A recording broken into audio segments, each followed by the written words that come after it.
The National Electrical Code requires that all wiring in a dental office be type MC, metal-clad, cable. MC cable is a type of armored cable that is resistant to damage and provides superior protection against electrical hazards.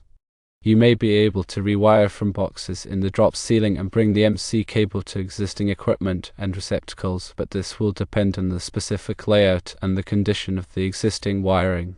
Here are the steps to take. Firstly, contact a qualified electrician.